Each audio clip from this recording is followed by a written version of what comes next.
Entre los años 1980 y los años 2000, el Perú vivió un gran conflicto armado, lo que ocasionó varias muertes y varios desaparecidos, lo que destaca los grupos terroristas como el Sendero Luminoso, el MRTA y el Ejército de Perú, que también participó.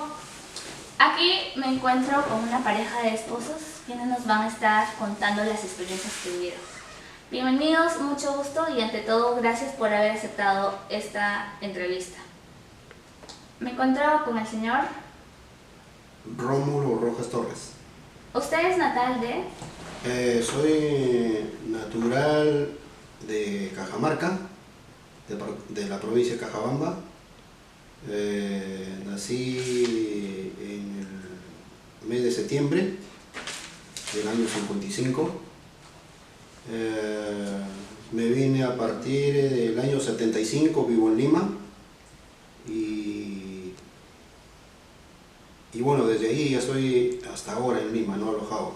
De tal manera que mi experiencia en cuanto a la situación política que se vivió en esos tiempos, del 80 prácticamente hasta el 92 que fue capturado Ismael Guzmán, lo hemos vivido en Lima de una forma diferente tal vez a la de provincias, porque en Lima en los primeros años se llegaban noticias en los periódicos que habían matanzas, sobre todo en Ayacucho, Huancavelica y los sitios alejados, ¿no?, de las provincias. En ese entonces acá en Lima no había todavía con fuerza el terrorismo, ¿no? En ese entonces, en los años 80, 85, todavía no había llegado a Lima todavía. Llegó ya en la época de Alan García llegó. Entonces ya llegó mucho más fuerte, fue en el gobierno de García. Entonces ahí es donde ya aparecen los coches bombas y bueno, en ese momento había prácticamente dos grupos, ¿no?, que eran el grupo MRTA y Sendero Luminoso. La diferencia era de que el MRTA secuestraba a los empresarios y les pedía cupos o rescate, ¿no? Eso era. Entonces muchas personas fueron secuestradas y los que no pagaban cupo los mataban también. ¿Y con qué finalidad lo hacía el MRTA de hacer todas estas cosas? Su finalidad creo que era para obtener dinero y financiar su política sucia que estaban haciendo. Mientras que por el otro lado, Sendero Luminoso paralelamente hacían su lucha armada, pero también era parte del narcotráfico. El narcotráfico estaba influenciado también ahí, y entonces les daban cupos a Sendero o los narcotraficantes. Y lógicamente estaban protegidos con Sendero, estaban en la selva, estaban súper protegidos, nadie entraba. De tal manera que en esos tiempos el dólar no ibas a Estados Unidos, sino ibas a la selva y conseguías dólares lo que tú querías, porque ahí venían los narcotraficantes y traían dólares. Esos son los años 80. En los años 80. Sí. ¿Y usted vivió en Cajamarca y de ahí vino para acá a Lima a trabajar? Sí, yo viví en Cajamarca hasta el año 75. El año 75 yo vengo, en enero del 75 yo vengo a Lima y de ahí me he quedado hasta ahora. O sea, me dediqué a trabajar, a estudiar, de tal manera que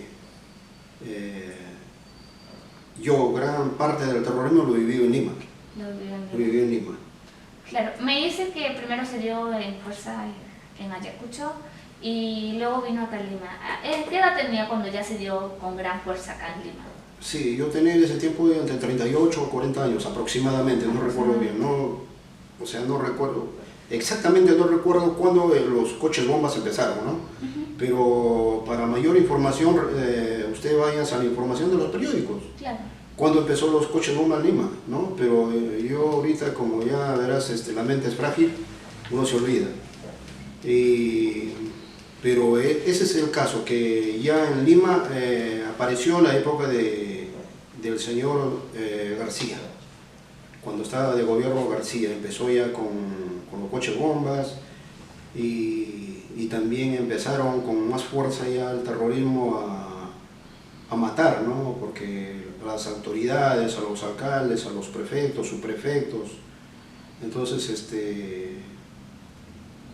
eso era por un lado, y por otro lado era el MRTA, que secuestraba y tenían sus cárceles que eran pues prácticamente así un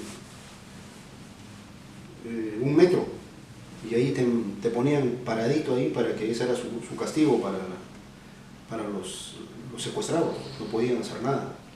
El MRTA secuestraba más acá en Lima. En Lima. En Lima. ¿Y los coches bombas también se dieron por parte del MRTA y el Sendero Luminoso? No, el Sendero Luminoso es el que ponía los coches bombas. Bombas. Sendero Luminoso es el que ponía los coches bombas.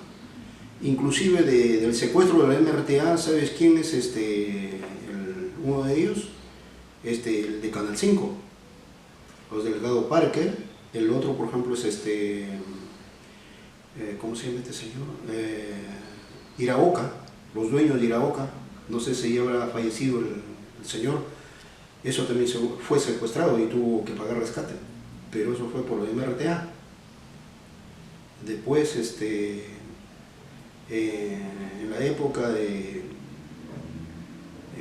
que apareció ya en Lima, el primer atentado fue contra el Jurado Nacional de Elecciones, que fue estaba de Jurado Nacional de Elecciones, fue el papá de Vitocho Balaúnde, no me acuerdo cómo era su nombre, pero el papá de él fue el presidente del Jurado Nacional de Elecciones, y a él le hicieron un atentado. Ahí empezó los atentados, ¿verdad? Con ese hecho ya se empezó a dar los coches bombas. Sí. ¿Usted ahí estaba trabajando? ¿A qué se dedicaba? Yo me dedicaba, en ese tiempo yo estaba trabajando en una empresa que se llamaba Comercial Safo. Yo era representante de ventas para esa empresa. Y entonces, por lo tanto, era mi trabajo era estar en un distrito en la mañana, en otro en la tarde, diferentes distritos, porque yo caminaba todo Lima. Y entonces, a partir de eso, era que yo tenía miedo también ya de salir, ¿no? Porque los coches bombas aparecían en todas partes. ¿En todo lo que era Lima? Sí, todo lo que era Lima. Pues tú estabas pasando y ¡pum!, el coche bomba. Y de eso pasó también cerca a mi casa donde yo vivía, que era entre la avenida Javier Prado y la avenida San Luis, en San Borja. ¿Usted vivía ahí? Sí, yo vivía ahí en esos años, entonces yo tenía mi casa ahí, y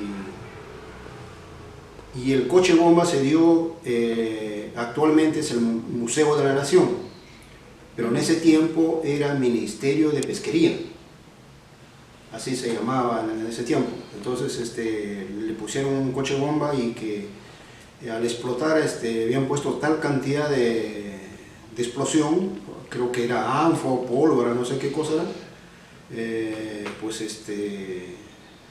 muchos edificios de ahí o casas del alrededor volaron las lunas, así, por la explosión. ¿Y Sí. eso le afectó a su casa? A mi casa no llegó, pero sí a las casas, porque había casas más cerca al asentado, que esas fueron las que pagaron pato, o sea, todas las que estaban hasta una cuadra llegó. Yo ya estoy una cuadra más, o sea, a 2 cuadras vivo yo. Pero sí afectó bastante, y ahí hay un edificio que está en la avenida Aviación mismo con Javier Prado, que se llama, era edificio Solgas, lo llamábamos, no sé cómo será ahora. Ese edificio voló todas las lunas voló. ¿Pero hubo muertes en ese? No, no hubo muertes. felizmente que no hubo muertes. Mm. Y bueno, luego de ahí ya ¿Y los vecinos cómo lo tomaron? Las personas que estaban ahí. bueno, todos asustados. Todos ¿Y no asustados. vino la policía? Sí, claro, vinieron la policía, ya se había hecho ya casi como una costumbre ya, ¿no? Que ya el coche de bomba sonaba y tenía que venir la policía, los bomberos a apagar, etcétera, ¿no? Entonces ya se había convertido eso en como una costumbre ya.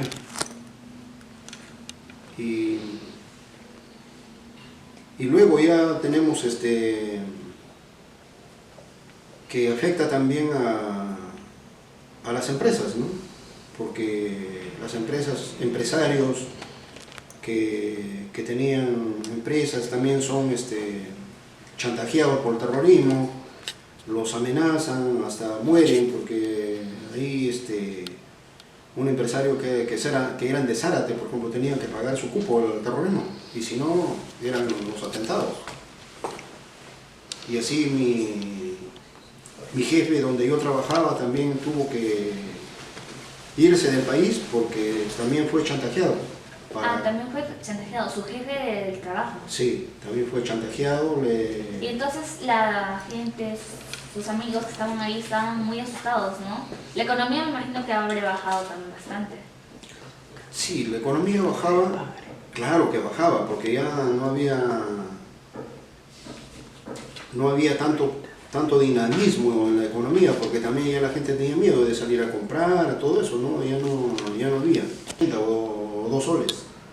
Y para pasado ya estaba 2.10 y por el pasado ya estaba 3 soles. Entonces subía cada semana otro precio, otro precio, otro precio. Claro, me imagino que fue muy desesperante. Inclusive llegó un momento en que se trabajaba, nosotros teníamos 2 listas de precios, una lista de precio en la mañana y otra lista de precio en la tarde. Porque nuestros precios eran en dólar, porque el dólar subía tan rápido que, o sea, en la mañana tú lo comprabas, vamos a suponer a sol 50 el dólar, vamos a suponer un ejemplo, ¿no? Es a sol 50, y para la tarde ya estaba en 2 soles. Y para mañana ya empezó con 2 soles 10, pero ya para mediodía ya estaba 2 soles 50. Era así más o menos la inflación que nos comía. Sí. Y en el caso de su jefe nos estaban mencionando de su atentado. Sí, bueno, a mi jefe, como le estaba comentando, lo extorsionaban, que pague, primero fue que le mandaron una carta para que pague $50.000, pero no les hizo caso, y al ver que no le hizo caso mandaron una segunda carta, pero ya no con 50.000, sino $100.000 le pedían, y mi jefe entonces, él lleva esa carta a la PIP de ese tiempo, y la comisaría donde estaba lo deja sentado la denuncia, y cuando regresa después a su oficina ya, a la empresa, recibe una llamada y le dice de que como él ya avisó a los perros, porque así le llamaban estas personas, a los policías, o sea, como ya avisaste a los perros, vas a ver lo que te va a pasar a ti. ¿Has visto qué le ha pasado al dueño de Jeans el Águila, no? ¿Has visto qué le ha pasado? ¿Cómo se llamaba? Jean el Águila. Era una empresa. Era una empresa. Era el dueño, no sé cómo se llamaba el dueño, pero él, su marca de su empresa, recuerdo. Entonces, ¿qué le ha pasado? Entonces, había pasado porque le volaron a él y a su esposa que iban en su carro. O sea, es como que yo dejo mi carro afuera y en la mañana voy a mi empresa, voy con mi esposa, prendo el motor y al prender el motor explota todo. Murieron. Murieron los dos. Murieron. Entonces, así le amenazaron, le dijo, ¿has visto qué le ha pasado por negarse a pagar? así que atente a las consecuencias. Y colgaron el teléfono. Entonces ya mi jefe ya en ese momento lo tomó muy en serio, agarró y se fue en ese momento a sacar a su familia y lo llevó al aeropuerto y se fueron para Chile. Y de ahí ya recién, yo a los 8 días recién me enteré de que se había ido por ese motivo. Pero ya ahí se fueron y ya no les molestaron más los terroristas. Claro, ya no molestaron más. No molestaron más porque ya se fue. Pero su metodología era dejar esas cartas para que tengan miedo y les pagaran. Claro, claro. Porque así hacían, a varias empresas les extorsionaban, pidiéndole plata. Así hacían. Y bueno, eso hasta que prácticamente la fábrica donde yo trabajaba se fue a la quiebra. Lo cerró. Y perjudicando a muchos trabajadores, perdimos su trabajo, todo, ¿no?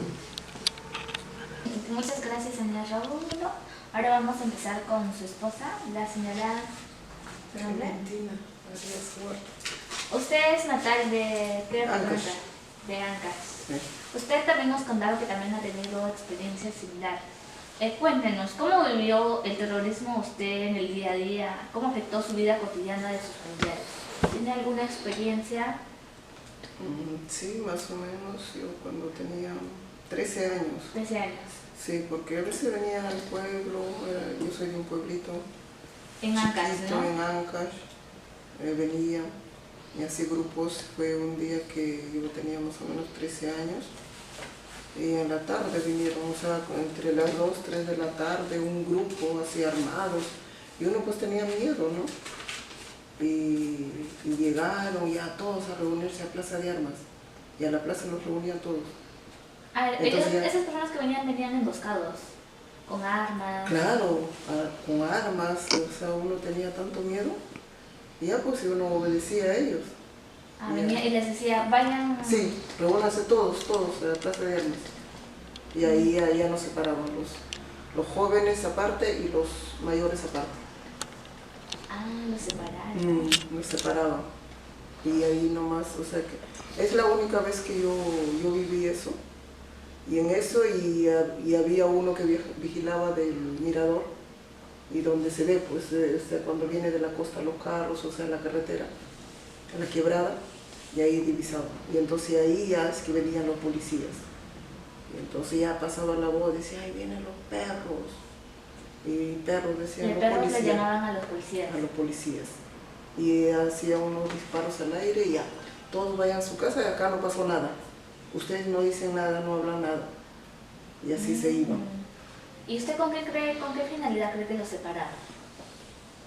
Tengo entendido que así, de esa manera, o sea que a los jóvenes los reclutaban ellos. Lo llevaban, ya sea para a unirlos a su forma de ser de ellos, o simplemente si tal vez no obedecían o esto, lo mataban. ¿Y ese grupo que nos cuenta era propio del lugar o era externo? El grupo que venía no era de ahí mismo, Ah, venían de ¿era? otro sitio. Y si los llevaban, en todo caso, si no hubiese venido la policía. Claro, si no hubiera venido la policía, quién sabe qué hubiera pasado, ¿no? ¿Ellos cometieron alguna forma de violencia en ese pueblito? Robaban, Robaban. sí, entraban a las bodegas, llenaban sus mochilas de atún, de galleta, de gaseosa, todo lo que les servía, ¿no? Para alimentarse, eso, y había plata, se lo llevaban, y entraban a las casas, buscaban los sencillitos que había, todo eso, se llevaban. Ah, sí. Sí. Todo esto pasaba en el departamento ya de Ancash, ¿no? Sí. Pero en Ayacucho, en otros lugares, imagino que la realidad era más distinta, ¿no? Claro, ahí era fuerte, pues sobre todo en Ayacucho, era, o sea, prácticamente todos huyeron de ahí. Los jóvenes solamente quedaron personas muy mayores, y eso todo el mundo lo sabe. Claro. ¿Y qué papel jugaron los medios de comunicación en la forma en cómo se entendía el conflicto? Bueno, yo en ese tiempo yo estaba en mi pueblo, no había, como te digo, no había luz, no había internet, en ese tiempo no había ni teléfono, o sea, vivíamos o sea, alejado de todo, no sabíamos nada. Pero ya en los años 90 ya vengo acá a la capital. Ah, ya vino acá, y acá Ya. en Lima también, o sea, en ese tiempo también estaba con fuerza el terrorismo. Claro, en el año 90 ya era su, ¿cómo se puede decir? Su apogeo acá en Lima. Claro. Hasta el 92. En el 92, el 12 de septiembre, que cae ya el cabecillo. Álvarez Guzmán. Y como los medios de comunicación en ese tiempo mostraban realmente la realidad, eran transparentes. Canal 2 creo que hacía más reportajes. Medio contrapunto en ese tiempo era el programa. Y por eso también atentaron a Canal 2.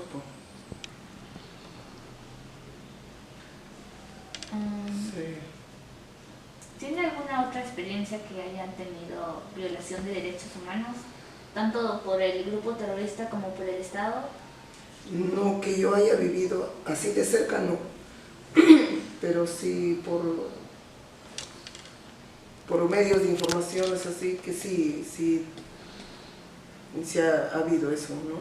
¿Y cómo les afectó a usted que venía de Ancash a sacar Lima y encontrarse con esta realidad? ¿Cómo afectó? Mucho miedo, ¿no? Mucho miedo, porque si estaba en mi pueblo, bueno, cuando venía, causaban terror, pero después cuando desaparecían ya uno tenía la tranquilidad. Pero estando acá en la capital, viendo las cochebombas, los apagones, toque de queda, o sea, con todas esas cosas tenías que tener mucho cuidado. Hasta cierta hora ya salir, y después de ahí ya no, porque ahí ya la policía ya no creía, la Fuerza Armada ya no creía que si eres inocente, si eres del otro lado, ya no creía nada. Simplemente te agarraban y te llevaban. A todos por igual. Claro, porque ya estábamos avisados que a esa hora no deberíamos estar en la calle. Señora Clementina, ¿y qué le diría usted a quien se niega o minimiza lo ocurrido en estos años? Yo, igual que mi esposo, pienso que lean, que se informen, que vean la historia. A veces es un poco complicado cuando uno no lo ha vivido en carne propia. Una persona que ha vivido en carne propia esos años que hemos vivido de tanto miedo, de tantas cosas, de verdad que no quisiera que mis hijos o mis nietos mañana más tarde vuelvan a vivir eso. Claro, porque fue un momento muy difícil, muy duro para todos, Sí, ¿no? una situación muy complicada para el país. Usted nos comentaba que los terroristas no tenían esas acciones que ellos decían. ¿Cómo era? Claro, porque ellos decían que ellos luchaban por la igualdad, ¿no? Y entonces, por ejemplo, en mi pueblo éramos de extrema pobreza, donde no había luz, donde no había agua potable. Cuando ellos venían, en las pequeñas bodegas que había, le robaban, o sea, todo lo que tenías, leche, galleta, gaseosas, los sencillos que había, todo eso lo llevaban. Sí. Claro. Entonces no coincidía con el discurso que ellos daban con sus acciones. Totalmente distinto. Y yo todavía a mi corta edad, yo decía eso, ¿no? Yo pensaba, ¿por qué ellos dicen que luchan por la igualdad y nos roban, que nosotros somos pobres? Okay. Sí. Con esto estaríamos dando el final a nuestra entrevista. Agradecer nuevamente por haber aceptado su entrevista, contarnos estas experiencias, lo difícil que ha sido pasar por estos momentos. Nosotros no lo hemos vivido, pero ustedes sí, a través de ustedes conocemos un poco más la historia. Gracias, no sé si quieran agregar algo más, señor Rómulo, tal vez. No, bueno, simplemente decirles que esperemos que tal vez les sirva algo nuestra experiencia que hemos vivido, y a los jóvenes que reflexionen y que analicen antes de tomar decisiones, porque es para toda su vida. Claro. Gracias. Ok, gracias.